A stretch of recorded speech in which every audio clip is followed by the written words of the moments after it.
Okay, so let's just continue with this osmotic pressure. So the osmosis is the passage of solvent through a semi-permeable membrane separating two solutions of different concentrations.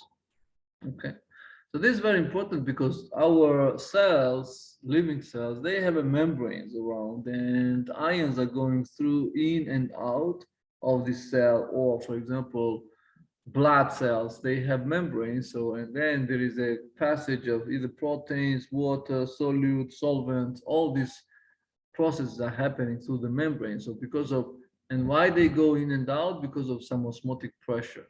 Okay. um so certain materials, as it says over here, including those that make up the membranes around living cells, are semi-permeable. So they allow water and other small molecules to pass through, but they block the passage of large solute molecules or ions. So the water can go through, or some small molecules, but big ions and the large solute molecules, they cannot go through this semi-permeable membrane. So the amount of pressure necessary to achieve this equilibrium, like from outside of the cell and inside of the cell, so it's called osmotic pressure of the solution, and can be determined from the expression which is over here. So this is a very general expression, but to understand, you can look this picture over here. So this is some kind of semi-permeable membrane over here, semi-permeable membrane, which looks like this. You can see this is the membrane, and it has some pores. And these small molecules are water molecules, and these big are solid molecules, which are big enough to go through. So they cannot go through the membrane. Okay? So if you push this piston down to the water, what's going to happen is that water will go in. Okay? And then it will stop at some point, and that's going to be osmotic pressure. Basically, this is equilibrium condition between water inside of this piston and outside. Okay, so then there is established osmotic pressure, which regulates the passage, equilibrium passage of molecules through the membrane. Okay. Now let's just see some terminology for osmotic pressure. So as with other colligative properties, the amount of osmotic pressure depends only on the concentration of solute particles, not on their identity. So concentration is main point which changes osmotic pressure. In this case, it's convenient to use the unit osmolarity. Like we had molarity, right? But instead of molarity, we can use osmolarity or osmol, which is the same as moles. But it's in particular occasion. Okay, this is why we use either osmol or osmolarity. So to describe the concentration of particles in solution. So the osmolarity of a solution is equal to the number of moles of dissolved particles per liter of solution. Basically, it is the same thing as molarity. Okay, it's the same thing as molarity, but the difference is that it is based on equivalent rather than on moles of a solute, either gram equivalent or equivalent. Okay, I'll explain what does it mean. For example, so let's just say that osmosis is particularly important in living organisms because their membranes around cells are semi-permeable. The fluids, both inside and outside cells, must therefore have the same osmolarity to prevent buildup of osmotic pressure. So osmolarity inside and outside of the cell must be the same.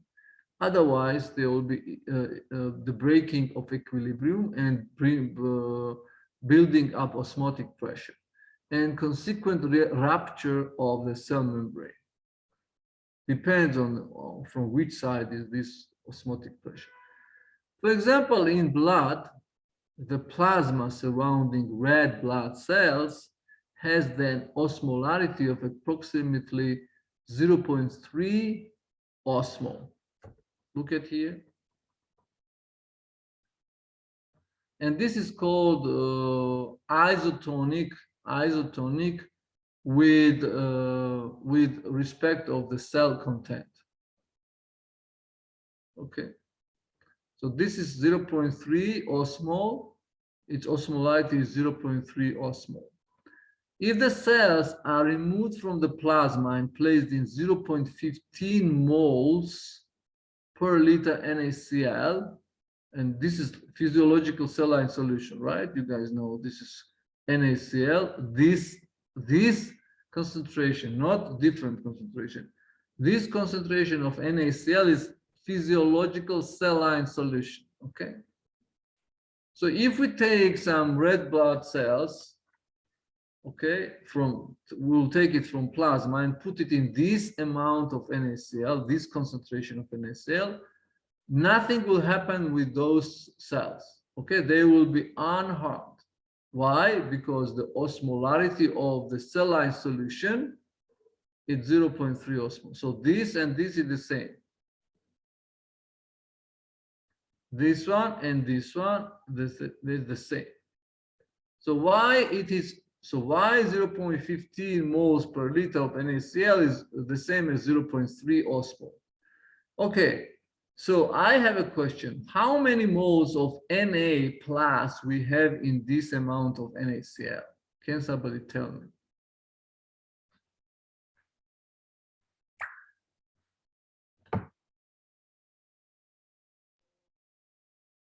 Wonderful. No, listen to me. So you have 0.15 moles per liter of NaCl. 0.15 moles per liter NaCl. Okay. So you have one Na in NaCl. Yes. So you have one atom of NaCl, Na, in a molecule of NaCl. But I'm asking, what is the concentration of Na in this amount of NaCl?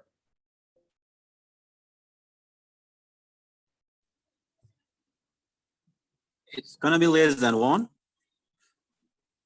I mean, what is exactly the number? Can you tell me? 0.07. Okay, so can you just tell me what is NaCl? I mean, can you just tell me what it consists of?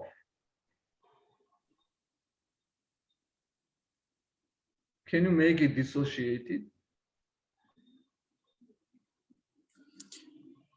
Can you break them in ions? Can you break NaCl? Na plus Cl minus. Cl minus. Okay. Say this is just one molecule, right? So it can dissociate like this way. Okay. Now, what is the concentration of NaCl? What is given here?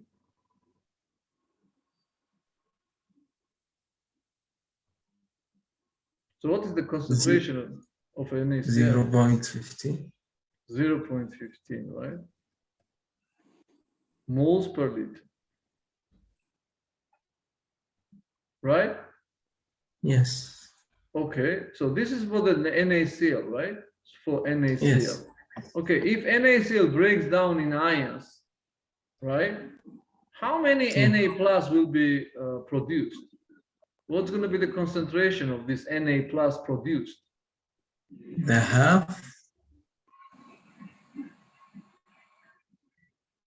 Okay, can you think a little bit about this?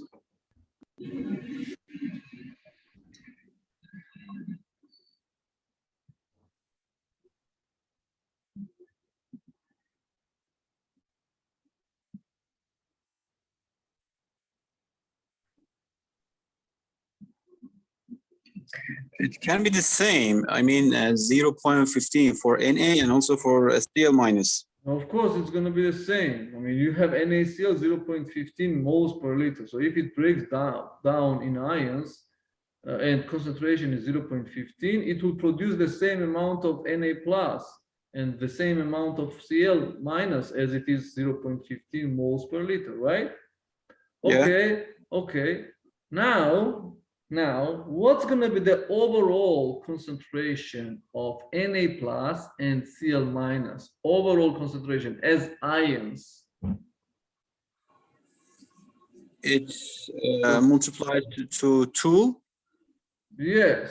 And what's going to be the number? 0.30. 0. What? 0.30. Yeah, we have here 0.13 osmol. Not 13, 30. 30. 30, Yeah. Yeah, so it's going to be 0. The same of osmol. Yeah, so it's going to be 0.3. It's the same as 0.30, the same thing. So it's going to be Yeah. 0.3, okay? So this is why it's physiological solution. 0.15 moles per liter gives you 0.3 osmol. Why? Because we have two types of ions in there, and both of them together makes as ions the concentration of ions twice more. So this is why it's 0.3 osmol. Okay? So it means that the concentration of NaCl in terms of osmolarity, is 0.3 osmol. But in terms of molarity, it's 0.15 moles per liter. Okay? Do you guys understand the difference? Doctor, you mean the main difference between molarity and osmolarity? So, okay, so the molarity is number of moles of Na plus or number of moles of Cl minus, okay? Or number of moles of One mole, NaCl. not an ACL. This is for 1 mole. Okay, Yes. in this particular case, it's 0.15 moles. We take 0.15 moles per liter. But osmolarity for all, for an ACL.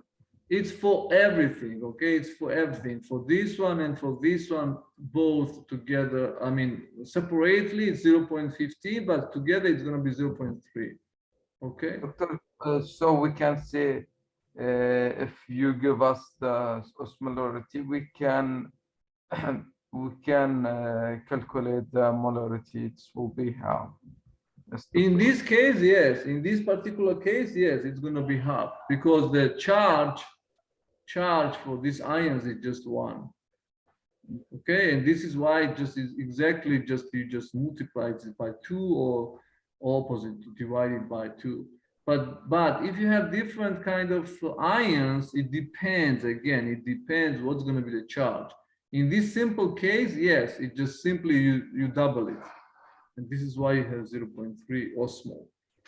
Okay, because you have. Okay, so let's just take 1 mole to make it like easy. 1 mole per liter. So if you take 1 mole of NaCl, it means that you have 1 mole of Na plus and 1 mole of and Cl. 1 mole of Cl minus. Okay, this is clear. But if you take, for example, calcium, SO4. huh? For example, SO4 2 minus. So Yes, what's going to be? Yes, for SO4, it's going to be 2 minus, right? For SO4, it's going to be 2 minus. So then if you take 1 mole, say if you take 1 mole of, say, SO4 2 minus, right? Yeah. Okay, so so in order to move to osmolarity, we need to calculate what is equivalent of this SO4 2 minus. Okay, so we take 1 mole and of SO2. So, but in terms of charge, how many moles of charge it will carry? Doctor, 8. No, why it's 8? No, it's SO4. It's already molecule which has 2 minus charge. 1 molecule of SO4 has 2 minus charge. This is 2 minus for the whole this SO4. If you take 1 mole of SO4, how many moles of charge you will have? 2 mole. Yeah, it will be 2 moles of charge, okay? And then osmolarity is going to be 2 osmol. Okay? Mhm. So we can say osmolarity has a direct relation between the ionic Charge and concentration. Yes, charge and concentration. Yes. Doctor, can you give us example about the SO4? Okay, so first of all, let's just understand this one, okay? I'll explain this, then you just read it at home, okay? And if you don't understand something, send me an email. First of all, you need to understand all these things, going from the very beginning to coming to this point, okay? And is it clear what I'm saying right now? Or not? No, that's okay, Doctor. Yes, yes, Dr. Mustaqim. Okay. All right, so now let's just look the real case. Say we have red blood cells and, oh yeah, by the way, I didn't finish here. So if we, as I said, let me just, okay, let's just do like this way.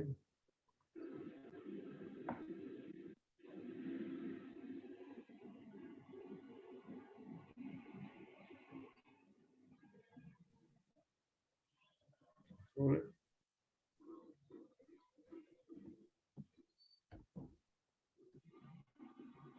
Okay, you can see here that it says in blood, the plasma surrounding red blood cells has an osmolarity of approximately 0.3 osmol, and it is said to be isotonic. So if the osmolarity is 0.3 in and out of blood plasma, blood cells, so then this is a situation isotonic. So the pressure basically is the same in and out. Okay, but if the cells are removed from blood plasma and placed in 0.15 moles of NaCl, they are unharmed because the osmolarity is 0.3, as we discussed, right?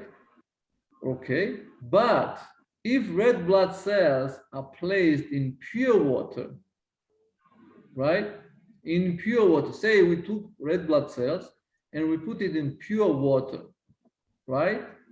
Or in any solution with the osmolarity much lower than 0.3. Okay, so what's gonna happen? How do you think? Say we have red blood cells. So this is red blood cell, and it has some kind of osmolarity, and we put it in a solution which is only H2O. Okay, because we have a lot of H2O outside rather than inside, so H2O will go in. Okay, because the concentration of H2O inside is low, concentration of H2O outside is high. So because of that, this H2O go in.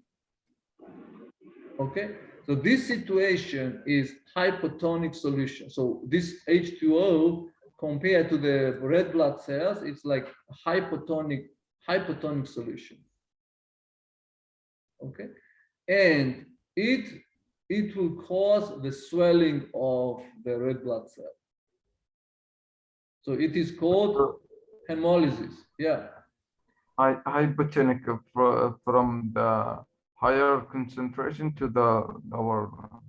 So if concentration of, say, in this particular case of H2O is high, then it's hypotonic.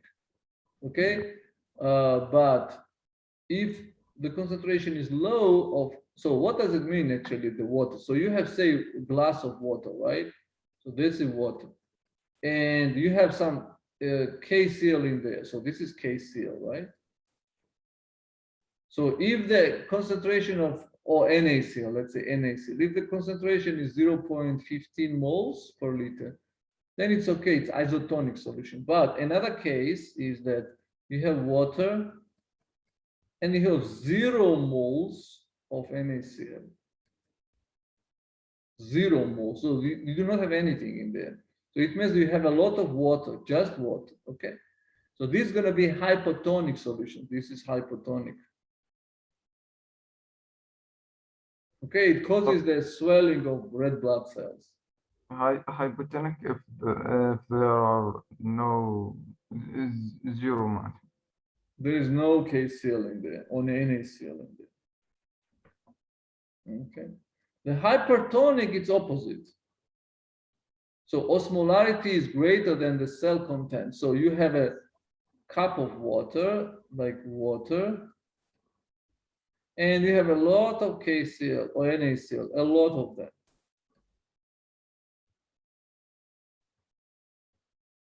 Okay, say you have 2 moles per liter NaCl. Then it's going to be a hypertonic solution. And what's going to happen that if you have red blood cell, the water will go opposite from here to here. So this is what is written here. Okay, that's the isotonic solution. All right, this is hypotonic solution, and this is hypertonic solution. So this is swelling, and this is shrunk. And this is a real picture, by the way. This is normal cell, this is swollen red blood cell, and this is just shrunk. So because of this, it's very important to use all the time isotonic solution. This is why in medical facilities, have you ever guys seen like there is a fluid transfer to the patient? So there is a saline solution, and its saline solution is transferred to the patient. Have you seen this kind of thing? Yeah, doctor. Yeah. Yeah, so many times maybe, right? So, and this concentration must be exactly 0.3 osmol. Okay, if it is So, doctor, I think this kind of phenomenon we can see in plants. They show the plasmolysis in plant cells.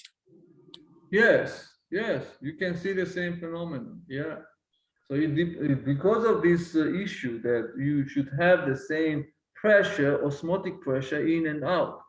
So if you have difference, then you will have either shrinkage, either swelling of the cell. Yeah. Doctor, I have a question. Yeah. Would you please to come back to a previous slide? So suppose we have a PSO4 in 0.50 mole per liter. So what's gonna be the osmolarity? It's gonna as the same as NaCl. So what do we have? Say it again, please. PSO4 minus PSO4. What is PSO4? So its molarity as the same as NaCl, 0.15. What is this P actually? I don't quite understand. Phosphoric acid. Okay, so this is not phosphoric acid. Phosphoric acid is this one, H3PO4. So I mean, I want to say a molecule that they have, both of them has two charge. No, this one has PO4. PO4 has three minus. And, okay, so, and you have H, 3H plus. Now what is concentration? Tell me. So the concentration is the same as the NaCl, 0.15. Okay, 0.15. So we have 0.15. So what's gonna be osmolarity? Now let us calculate. So this is H3PO4, right? Right. So that's the what we have now. The concentration of H3, it's gonna be the same as amount of concentration you have here, because this is plus 1, right? This is plus 1. Okay, but you have 3 moles inside the molecule of H3PO4, so the concentration, once it breaks down completely, if it is completely broken down in ions, in this particular case, say we consider complete ionization of H3PO4, then it's going to be 0.45 Multiple to 3. yeah, moles per liter. I already multiplied. It's 0.45 moles per liter H plus. Okay, Plus. Yeah. right. And then we also have PO4, which is 0.15 PO4. But here is a 3 minus. Okay, so basically, in terms of osmolarity, again, we need to multiply it by 3 because there is a 3 minus. If we go to equivalence, right? If we go to equivalence in terms of how much moles they carry, then it's going to be osmolarity in this particular case is going to be almost 0.9 osmol.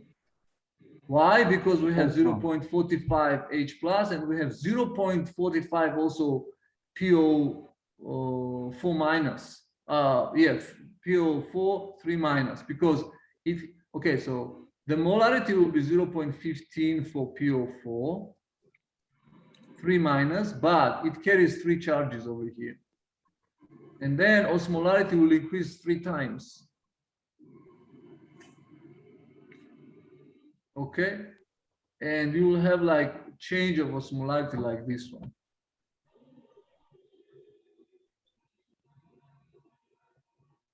Okay, is that clear? I didn't catch the last part.